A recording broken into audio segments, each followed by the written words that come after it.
കോഴിക്കോട് വടകരയിൽ SDPI പ്രവർത്തകർ league പ്രവർത്തകർക്കെതിരെ കൊലവിളി മുദ്രാവാക്യം മുഴക്കി. കൊയിലാണ്ടി വളപ്പ് ശാഖ ലീഗ് കമ്മിറ്റിയാണ് വടകര പോലീസിൽ ഇക്കാര്യത്തിൽ പരാതി നൽകിയത്.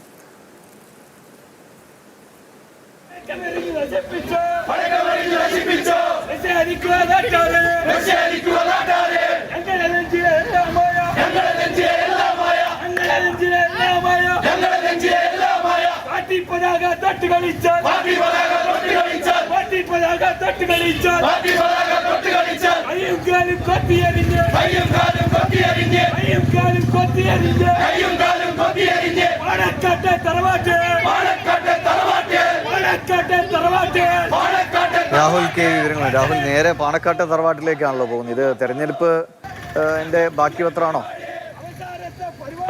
ഇത് തദ്ദേശ തെരഞ്ഞെടുപ്പ് തുടർന്നുണ്ടായ സംഭവങ്ങളും SDPI കഴിഞ്ഞ ദിവസം നടത്തിയ പ്രതിഷേധ പ്രകടനത്തിലാണ് വിധത്തിലുള്ള കൊലവിളി മുദ്രാവാക്യം ഉണ്ടായിട്ടുള്ളത്.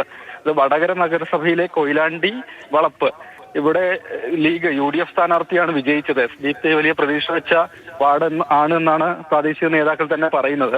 അതിനുശേഷം ഈ തെരഞ്ഞെടുപ്പ് ഫലം വന്നതിന് ശേഷം ചില പ്രശ്നങ്ങൾ അവിടെ ലീഗ് SDPI പ്രവർത്തകർ തമ്മിൽ ഉണ്ടായിരുന്നു.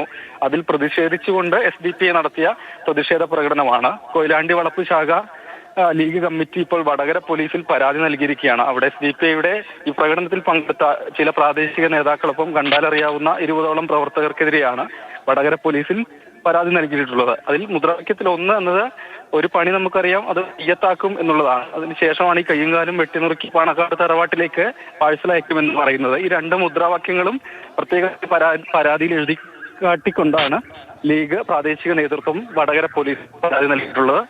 പരാതി പരിശോധിച്ച് നടപടി സ്വീകരിക്കുമെന്ന് പോലീസ് അറിയിച്ചിട്ടുണ്ട്. വൈകാരിക പ്രകടനമാണ് SDPI പ്രവർത്തകർ നേതാക്കൾ ഇതിനെക്കുറിച്ച് പറയുന്നത്. ആരെയും വെട്ടിക്കൊല്ലുമെന്ന് പറയുന്നത് എപ്പോഴും നേതാക്കൾ ന്യായീകരിക്കുക വൈകാരിക പ്രകടനം എന്നാണ്. പോലീസ് നടപടിയെടുക്കുക.